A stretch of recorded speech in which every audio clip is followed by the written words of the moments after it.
welcome back to another episode here for EO Europe with the entrepreneurs in Europe. Where my name is Nir Zavaro. Today I'm happy, excited, ecstatic, all the way from New York, where I'm traveling for the last month, and I'm hosting Brian Keegan from EO Ireland. How's it going? Good, Nir. Great to be on. And you all the way in New York, You, the Big Apple, and we're here in Dublin. I've been chasing you for the last couple of weeks, trying to find. I know you've been busy. We'll jump right into it. Can you tell us like a little bit about your business? What do you do, and we'll take it from there. Sure. Yeah, you've been busy too. Both of us were at EOGLC in Washington, so you've been herring around the US, and so have I. Yeah, great that we've managed to connect. A bit about my business. I started my entrepreneurial journey back in 1998. I started a company called 360 Group. We took care of everything financial to do with IT and telecoms contractors. We were based in London. I started the business, usual startup bootstrap style, in my one bedroom of apartment in Earl's Court in London. And we built that business from there with a handful of people to 6 offices up and down the UK and Ireland, with about just over 100 people, and eventually sold that business 20 years, almost 20 years to the day, 20 years later in 2018. But a lot of up and down, a lot of the usual roller coaster entrepreneurial journey in the middle. I consider you one of the best storytellers I've met around the world, and the start was not easy, right? You guys had to face what was it, the dot com era? How was that? Yeah, Listen, what happened then? that was a painful time because we were hyper specific in our niche, as they call it over in America, where you are now. Our niche, our specialism was IT and telecoms. And whilst we started the business in 1998, we had a great run up: 1998, 99, 2000, 2001. We had The world was being connected from a telecoms point of view. Trunks were going across from the US to India so telecoms was booming. The Y2K bug, if you remember, yeah, the year 2000, the millennium bug was going on. So there's contractors coming out, and then people were being networked. The dot-com boom had begun. And from a we went from like 40 contractors, independent contractors, to 3,500, 4,000 contractors across 6 offices. So we had this stick hyper growth, which was so exciting, very, very exciting. But yes, when the dot-com bang occurred, we had this perfect storm of, we had WorldCom, Enron went bust, 9/11 happened. It was perfect storm and the dot-com bang occurred. So everything just fell off a cliff. Mm. A few small things, Just a few small. right? Well, we went into free fall. Contractors, we were pulling before in the boom times in the 98, 99, for those 3 or 4 years, we were pulling contractors out of retirement. We were pulling contractors out of graduate schools to go contracting, because we couldn't get bums on seats quick enough. And I went from that to, qualified Oracle, SAP, highly, architects of massive IT systems, ending up driving taxis. They just out. Projects closed down. Everything was just knocked out. And the banks gave contractors a cut in the rate. They said your rates are cut from 1,000 a day to 500 a day. The 50% drop wasn't unusual. So it was carnage in our industry. And it's funny, I didn't call, at the time I didn't call him a mentor, but it was someone who I used to meet for a pot of tea or coffee every week or two. And when I was explaining to him, his name was Frank Kelly. I explained to him how the growing and we're opening new offices. And he said he used to smoke a pipe. He was teetotaler, Irish guy in London, but didn't drink, which was very unusual. He'd just drink his pots of tea. And he'd go, Brian, and he'd smoke his pipe and go, with a headwind, like with a tailwind like this, even a turkey could fly. And I like, oh, you're trying to say I'm not successful in business? I said, well, you got to be careful. You've got so many things going. The market is so hot. I said, oh, it'll be fine. It'll be fine. But of course, the market did stop, and the turkey fell out of the sky, which was me in my company. So we went into Chapter 11, administration, which was very, very painful. But it allowed us, and that was a new rule that came in the UK at the time, just that year, 2003. And we were able to restructure ourselves. How it was explained at the time was, we're going to put your body up on the operating table and you might die, the company might die, or there's a chance maybe we can resuscitate you. And luckily, within 12 months, you're given 12 months, and within 12 months, we were resuscitated. And we went on to survive and eventually thrive, and employ hundreds more staff and thousands more contractors. But it was a wafer thin moment, personally, mentally, commercially, whether that was going to actually survive or not. You you go into chapter 11. How do you sleep at night? You don't. You sleep. Yeah. You survive on Red Bull and Baraka supplements to keep you. Yeah, sleep. That's a good question. A lot of frustration, a lot of uncertainty, and health wise, mental health wise, and just general health wise. I think those episodes in my life, yeah, I think they take years off your life, which you would need to eventually add on, take care of yourself later on. But a lot of people do affect their health, mental health and physical health by events like that. So, but there were some things I learned, having the right people around you, having the right energy, and surrounding yourself with the right kind of people. And there's only maybe a handful of people, but you do need 3 or 4 or 5 people around you who are good for your energy and good for your mental state. Because if you hang out with the wrong people in when you're going through the eye of the storm, yeah, who you hang about with can determine an outcome. I'll ask you in a minute about those 5 people, but before that, a quick question. You weather a storm like that, which is big, but like anything major in life, in some cases, it scars us. 20 years, you keep running that company. Are there any other points where you feel that scar coming back to life and you say, we need to make a big decision, but I might be making the decisions coming out of fear. I don't want to go back there, where you found yourself in that moment saying, why am I making this decision?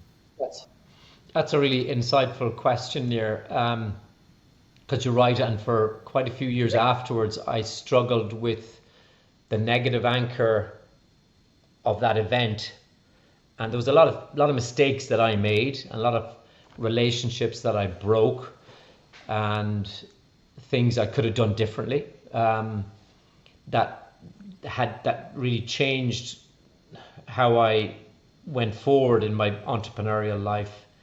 And I was more risk averse. I was more skeptical.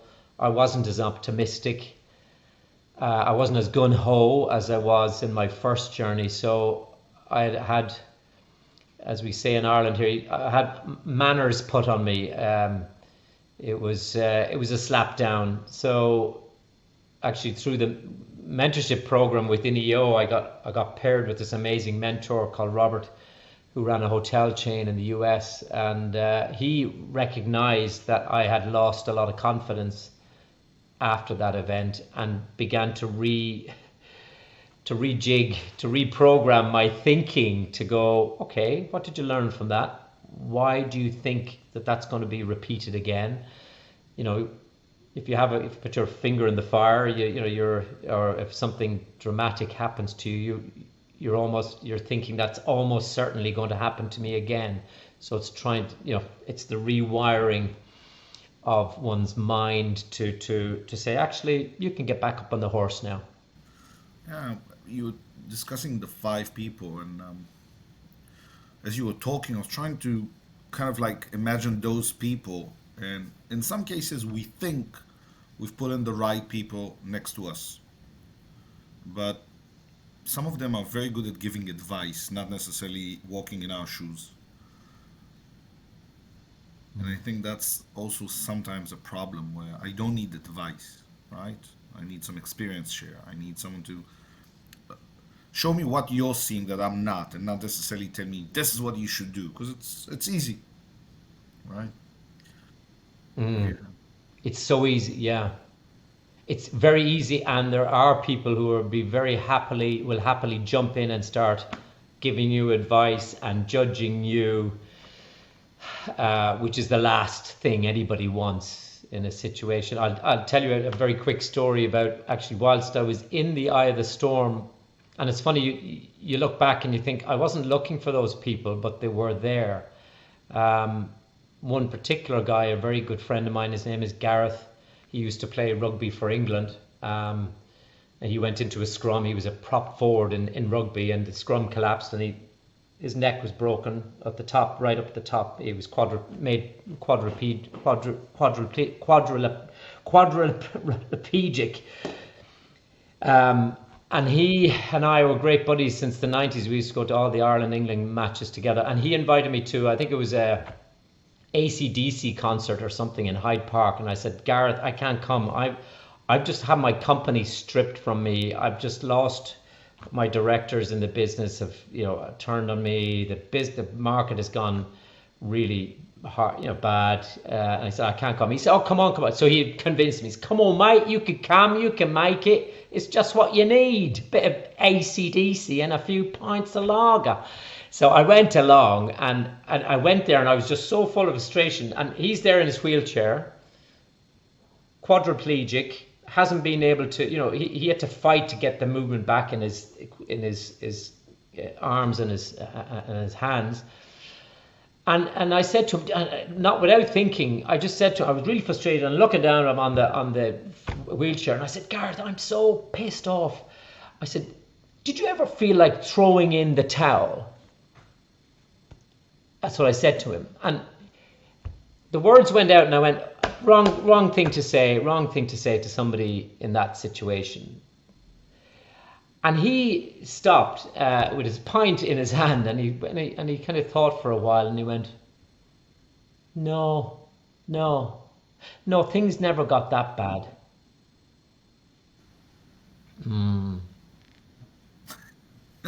And at that moment, I thought, Brian, the pity Wow. party's over. That's perspective, right? Get on with it. This guy can do it. Oh, yeah. Wow. That's perspective, right? Yeah, I think we make decisions. That's it. But it's interesting, I think, that we have this tendency, right, of looking at how everything is hard, everything is difficult. Where we were just discussing that a few weeks ago. A friend of mine, a new dress, was sitting in a restaurant and she spills the wine.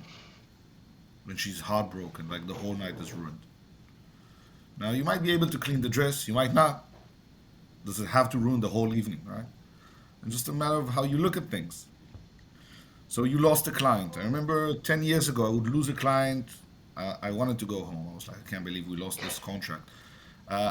Today, I believe today, the range of pricing is equivalent to an hour or 2 hours of my consulting sometimes, you know? So today we don't even make a fuss out of it. But then it was, I can't believe we lost it. We need to debrief. We need to understand what happened. And I couldn't work. And now it just That's doesn't right. matter. I think letting Yeah. go sometimes allows you to concentrate on the things that will actually make you more successful, right? Yeah, and I remember at the time somebody saying to me, Brian, let things go, but let all the fear that you've got in your mind, let it all in. Just let it all in for a moment. Let every worst case scenario into your body and your mind, and list them down and go, okay, right, I've accepted it, I've allowed it in. Now I know what I'm dealing with. And that actually, because a lot of time we kind of push away the fear. So no, allow it in, allow it all in, and then say, okay, how am I going to move forward with this? You you started the business in England, but you're located in Dublin. That's right. Yes, we moved to a farm here in Dublin a few years I, ago. I even After I sold the, just before I sold the business, I actually. even had the pleasure of visiting your amazing house. So You we have did. some very good videos of us walking around and talking. I think it was end of Yeah. 2018, but actually we met March of 18, where I realized I'm doing something wrong in my business in terms of empowering or mentoring my team. And I was about to lose a very good manager that I didn't want to lose. And a member of EO, the Entrepreneurs Organization, told me, there's a mentorship summit in Dublin. There's an Irish guy that's going to lead it, and he's organizing, and there's 50 people coming to learn about mentorship. And I kind of thought it's another one-day event that nothing will come out of it. Um, I remember it was a quick decision. Okay, I'll buy the ticket. 2 days later, I'm landing in Dublin. Um, well, for you, mentorship became a thing, right? You see it as a mission, as something bigger.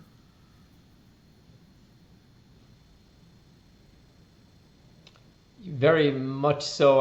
And maybe it's because when in my we had a we launched the mentorship, or rather the mentorship program was being launched in EO London, and I was just fortunate enough to get hooked up with a really incredible mentor who, and that was back in 2005.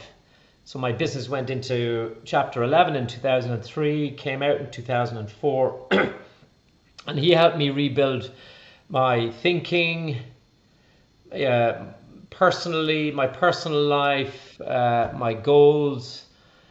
He just really got me focused. He's still a good friend. We're still in contact. When he comes to London from the US, we always meet for a long lunch that rolls into a long dinner, and we just exchange stories. And he's just an amazing guy. He's in his probably early 70s now, so he's just got that. I've got grey hair, but he's just got an amazing perspective on things and how to how to just revamp our thinking or reframe things. So things like when I was coming out of that, rebuilding the business. I remember just one time, because we were just so conscious of the bottom line and building back up that capital. I'd be thinking about every penny that's been spent, and he said, Brian, you gotta stop thinking like you're spending your own dollars. I said, what do you mean, Robert? He said, well, you're thinking about every penny to the bottom line. You need to start investing back into the business like you used to do, not thinking about every last cent that you might keep to the bottom line. You need to start reinvesting like a corporation would. Of course, keeping a healthy balance sheet, but you need to start reinvesting in the future, not just trying to make as much money as possible. And there was just moments like that, and I went, okay, right. Now, how do we start that? And with that, we started to reinvest, and we started to build our own software. We were a payroll and accounting firm, but we fast became a software house. And that was with his guidance, saying, look, where is the big gap in the market? And he just opened my eyes to possibility thinking. But that's what the EO mentorship program did then and does now. Since then I became the mentorship chair, and then was Europe mentorship expert, and I'm serving currently on the global mentorship board, because I just think mentorship has so much to add back to people, whether they're at startup stage or any stage in business. That this mentorship, that everybody needs a mentor, but I think it's really important. And I looked out with this guy, because he said to me, he said, Brian, when picking a mentor or a coach, he said, be careful, because he said that I can only take you as far as I've been myself. And that stuck in my mind as well, is that mentors, if you're picking a mentor, make sure it's somebody who has done something that you really are keen on doing, because then that way they can share. I can only bring you as far as I've been myself. That really struck me, because you get a lot of theoretical thinking going on, but I think a lot of the practical mentorship comes from people's So experiences. here's a quick question. I don't know if you're on Instagram or not, but there's a ton of life coaches and I mentors am. at the age of 22, 24. that will help you learn how to navigate the life. And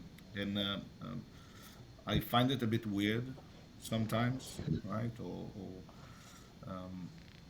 How do you see this concept today of like everybody's you go on social and your life moves?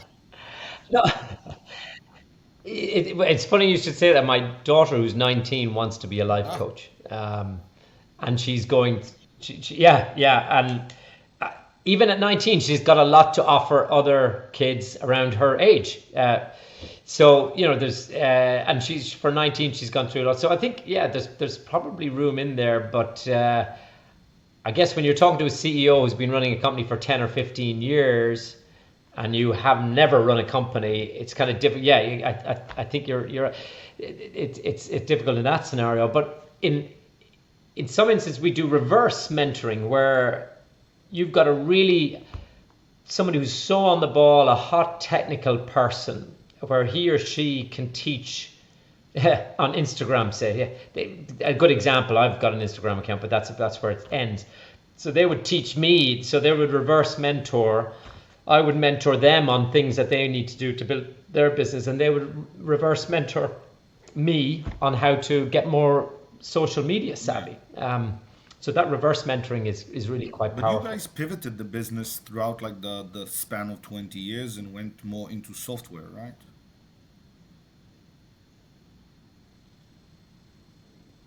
Is Yeah, there a point where you we say, we built our own payroll yeah, is there a software. point where you say, okay, the old business is gone. We cut that, we move forward, we have a new business. Yeah, well, we had 70 or 80 staff at that stage, and they were all payroll people or people or bookkeepers or tax return people. So we were full of professional accountants and payrollers. But luckily, my CTO, who was an ex-British Airways, he ran the ticketing. He built the ticketing system for British Airways. He came across and became our CTO, and he said, Brian, there's a pivot point here. I didn't maybe use those words at the time, but that's what it felt like. He said, you are no longer a payroll and accounting company. You are a software house that happens to do payroll and accounting. Do you find And then defining the is landscape important, changed. right? Do you find that the way you define what you are and what you do is important?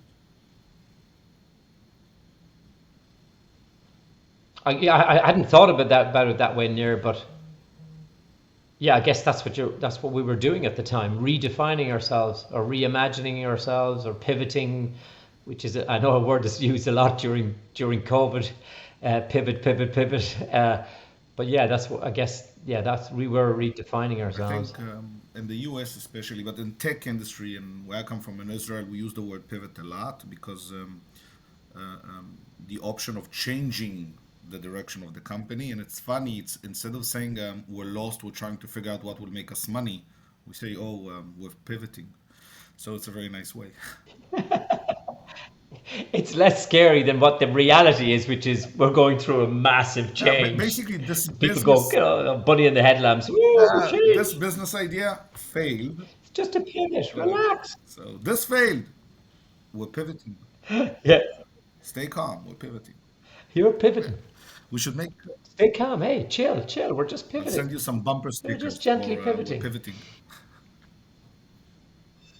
No, but you decided to sell the company. Uh-huh. How does that go? Like, In 2018. Well, before that, but it sold into. so you say, I'll sell, or I'm done, or someone calls you. How does it work? How was it for you? We had four parts to the business, and I got to say, one of the things about exiting your business is getting your timing right, getting your personal timing and getting the market timing right. And I think if any of your listeners out there are thinking of exiting, well, we're all going to exit at one point or another. We're all going to exit our business because it's funny, you talk to business owners now and They go, oh no, I have 5 years. You can either have I call it, you can either have a fire exit, like a bad one, or you can have an extraordinary exit. If you plan it. And I didn't plan mine because I didn't put that much thought into my exit.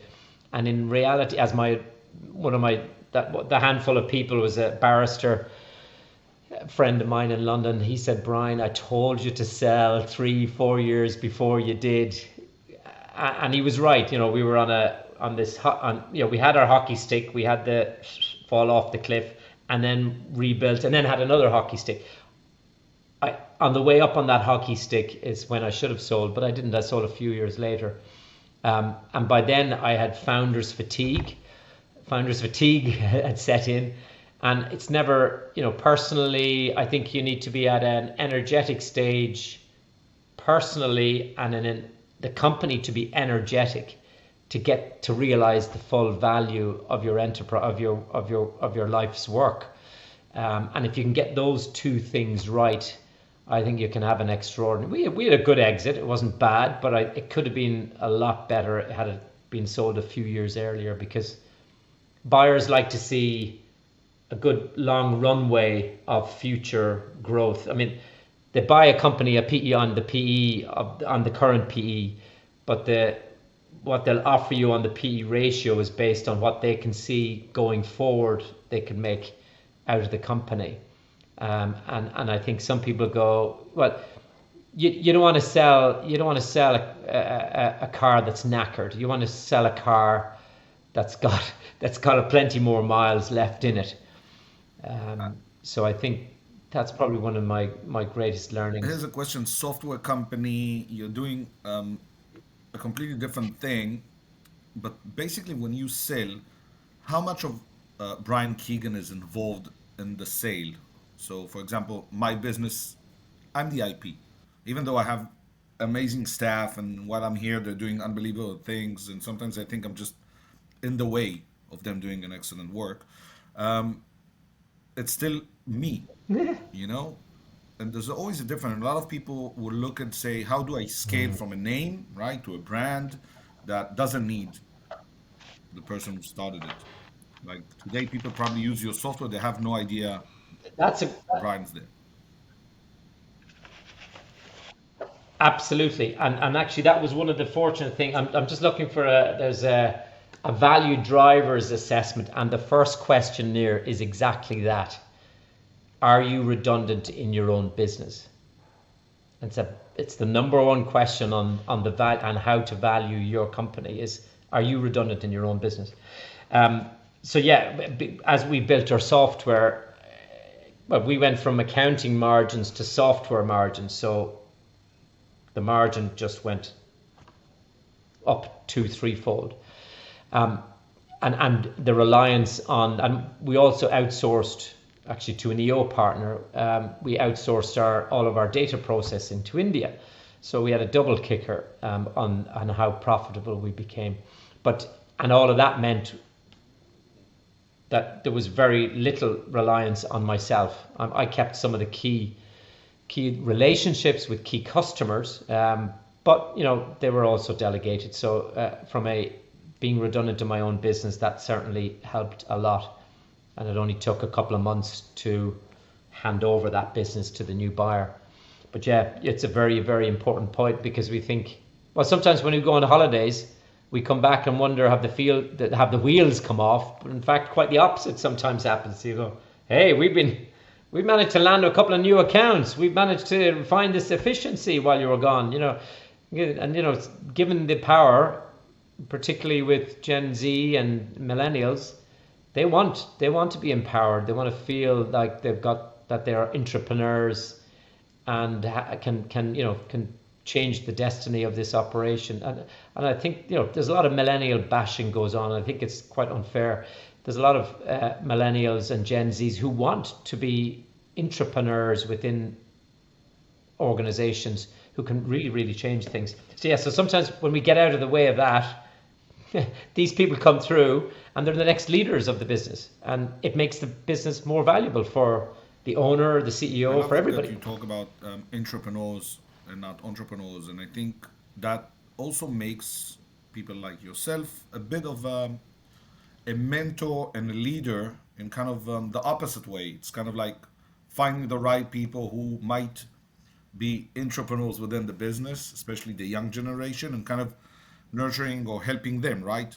Find their place, and then by then benefiting within the company, right? For everyone.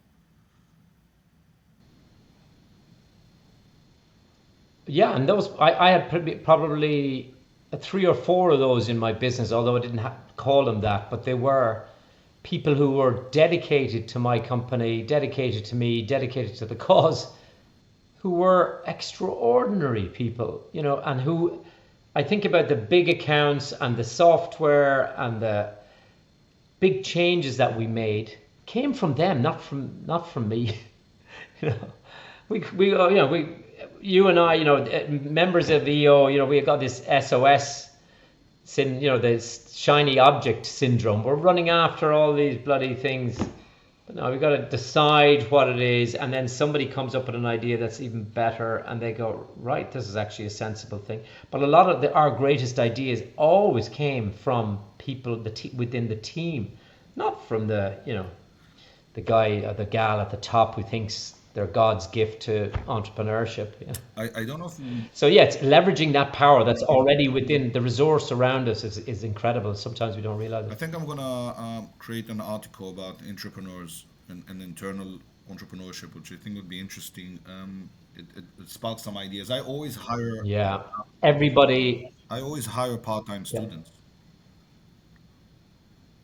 and help them learn within the business. There's always two or three students within my company that work part-time. We pay them and kind of like nurture them, and some of them stay for years.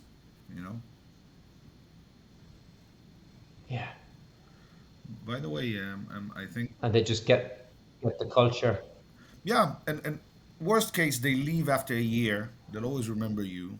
They tried, they learned. They also part of the process is learning what they don't want to do, what they don't like doing. That's also a big part. So we can give them different things to test out, and then we see where they shine. I heard Vern Harnish talking in Dallas last week, and he talked about everyone an entrepreneur, everyone, and that's the entrepreneur that everybody has that. And if you look at people like Southwest Airlines, Bill Gates, Microsoft, Apple, they have just this everyone an entrepreneur type of culture. And here in Ireland we have Ryanair, which is a very entrepreneurial company. Uh, and I think if you foster that type of culture, everyone an entrepreneur, I think it's quite really, really, really quite powerful, very empowering when people know that they work within that environment of, I call it CANIE, constant and never ending improvement. That's that constant rush, it's not a shiny object syndrome. It's about constantly refining, making it better, being different, being more efficient, being more profitable, all of those good things. And when people know that they can influence that internally, I think it gives great wind to the wing, beneath the wind beneath the So wings before we of touch a any little bit business. about what are you doing today, a little bit about work-life balance during like between chapter 11 period and before you sell. Like, are they the same? Are you all in to make it work? Are they similar? Work-life balance. Yeah. I think Because I imagine selling a business is it's tough, just right? balance.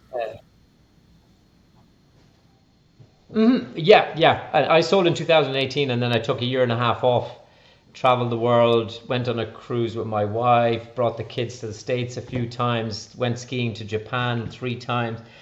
Well, we just hit 30 odd countries in the space of it, and then landed on my last trip from Japan. Went to the England Ireland rugby match in London, and that was on the 24th of February, and then lockdown occurred 2 weeks later. So I'd managed to get a good year and a bit out of my system, which I think is important when people build a business and sell it, that you need to do something to celebrate that and to do something a wee bit differently. 'Cause I heard someone use a phrase, and for any entrepreneurs out there, the entrepreneurial life is full of uncertainty, excitement, frustration, drama. It's got all of that. But when you do eventually have your exit, I just love the phrase. It goes, we do today what other people won't, so that tomorrow we can do what other people can't. Love it. That's And that's the entrepreneur's journey. And that when you have an event, that you celebrate and you do things that are a bit unusual, and treat yourself and your family and that kind of thing. I think yeah. that's really important. Listen, I'm starting a whole new chapter with my upcoming book called "Fuck the Slides," and I'm going into a whole new process with like the talks and workshops in the U.S., which is opening a new market. And I've been traveling here for 40 days, so I completely get it. But I don't know if you know this. I used to be the brand manager in Israel for Burton Snowboards. So my next question is, how was it to ski in Japan? Oh, I could spend the entire podcast here. Amazing. I've skied in the US, skied in the Alps a lot. Totally different experience. It's fluff. It's like cotton wool, and it's got like meters of it. I didn't fall once, whereas in the Alps I would fall a few times a day. It's got that kind of, yeah. It's just incredible. If anybody's a skier, and it's because the wind comes down from Siberia, that north wind, and it arrives in the north of Japan, and it's just amazing. It's just, I can't describe it until you're actually there. Then you realize, wow, this is very different. Unbelievable. Wait, you sell the company, you wake up the next day. Are you, wow, I'm so happy this is behind me? Or are you like, what am I supposed to do now with the rest of my life?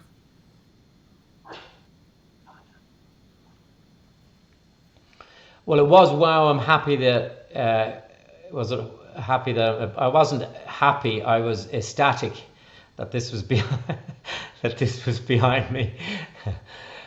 But then you come off, emails, 100, 150 emails a day, and then they peter down to zip emails a day, and you lose your sense of being wanted or being needed, which over 20 years, everything as the CEO, as the founder, you always had a need, you always had a purpose. So that purpose is taken away, and I ran actually with a bunch of EO and YPO guys last November, a Plan Your Exit, where everybody came and talked about their exit experience. And what we were really surprised with, because it was true EO style, very open, but we found that almost everybody had some form of you come off the ecstatic event of exiting your business, financial independence, going into a new chapter, but no matter how big, and mine was modest, but some had substantial exits, but that the fall off afterwards, mentally, emotionally, is quite considerable. And that I wouldn't call it a depression, but a lot of people suffer an emotional decline of some kind or Yes. another. I call it PTSD, post-transaction stress disorder. It has a lot to do with the sense of being needed, belonging, right? Sense of purpose. You wake up in the morning because the business needs you. Suddenly, if the Yeah, business doesn't need you, what are you? yeah. There's a wonderful article, maybe you could add it to your post later on, but if people are interested, but it's a lovely article for people who are in that circumstance or coming up to that. It's called To Retire or to Rewire.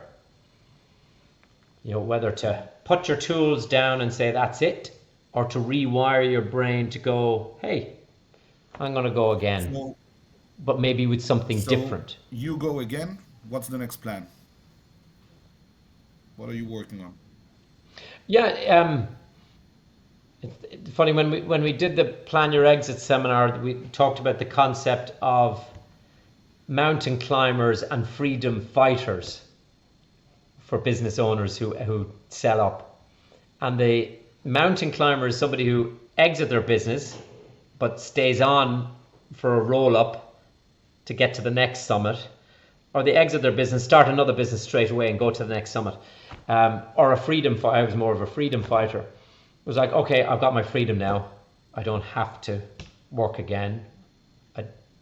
So I was more that. But I think if I had a conversation actually GLC with somebody, a couple of people had exited. I think we came to the conclusion that we're all mountain climbers. We're freedom fighters, perhaps, but then we want to climb another mountain, because I think life without a purpose, without a mountain to climb, makes you a very dull boy or girl. I wonder. Does that make sense? Yeah. So now what? You're gonna teach? You're gonna do courses? You're gonna do what's the next step? Yeah, I live on a farm, so we breed some cattle here and horses, and so I spend some of my time doing that. And we're also building, this here, which is I don't know whether you can see that, the Redwood Academy for entrepreneurs here on the farm. So that's the pull-up banner. It's at its early stage, but it's where we're bringing entrepreneurs. We have E2E events, entrepreneur to entrepreneur events, where entrepreneurs are learning from entrepreneurs rather than from technical experts or professors, because you have professors in entrepreneurship and you have entrepreneurial professors. The professors in entrepreneurship have never been an entrepreneur.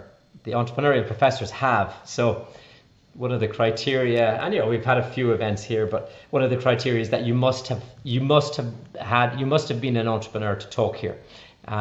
And that's been really well received. So that's what I'm doing. That plus I certified as a scaling up coach about a year and a half ago. So and that was the methodology that I used in my own business to help me build and put a system into my business, and that helped me to eventually sell. So I'm kind of doing that Redwood Academy and scaling up, doing those two things. I help a number of local and UK companies So you know how who much have got a plan in mind to help them exit. as we're wrapping this up, and you know how much I love visiting you in Dublin, even though I don't remember much of the evenings. I would, if you ever want, I'd be happy to arrange something as an entrepreneur who teaches in the university and in colleges. I'm always happy to come visit Dublin. I think We want you on the stage. any time I'll be there. I think for me, knowing you over the last 4 or 5 years, and I think we've met and spent some time and discussed, I think, very candidly about business and life and other things. And we've done that, I think, in 4 different continents over the last few years, which is amazing. And I find every time when I talk to you, I'm inspired to move forward in a very nice, unpushing way. Every time we speak, I feel like I want to take the next step. And I want to thank you for this 40-minute conversation, um, because I still get that feeling, even though I've known you for a few years. And I think that's a big thing, to leave that impact on people. And I do believe, and I I hope people will get that when they listen to this episode. I hope so too. I'm thrilled that you say that, and look, at I count you as one of my EO buddies and somebody who's got experience and a trust and respect. So yeah, appreciate that, and So thank where, you for doing this podcast. It's great to get it out there in the community. yeah, and I think we'll take it to the wider community. And I think a lot of people, young entrepreneurs, people in universities and colleges, and people who are thinking about selling or thinking about starting or even pivoting will enjoy this. Last words, kind of like, or where they can find you if they want to chat to you, talk to you. Yeah. People can reach out to me on Brian at Keegan.ie. on anything, whether it's startup, scale up, exits, scaling up workshops, or we're doing plan your exit seminars for EO chapters right now, and that's going down exceptionally well, where we get some local EOs or YPOs who've sold to come and share experience, and I kind of curate the whole event. We're doing a few of those around EO chapters, and that's really exciting. So looking to do more of those in the coming year. So yeah, anybody, whether it's EO, YPO, or universities or anything, just anything to get the word out to help people learn from others' mistakes, find a better method, I guess, to making the journey easier and more funner, if that's a word. So, again, Brian Keegan, EO Ireland. It's been a huge, huge pleasure. I'm gonna start my day here in New York. So thank you for everything, and to everyone who's listening or watching on YouTube, if you ever need anything, you're more than happy to reach out to Brian or myself. And we hope you're enjoying your entrepreneurial journey. And feel free to jump onto the eoeuro.com website to learn a little bit about what we do and how we do it. And we'll see you in the next episode. My name is Nir Zavaro, and thank you for watching.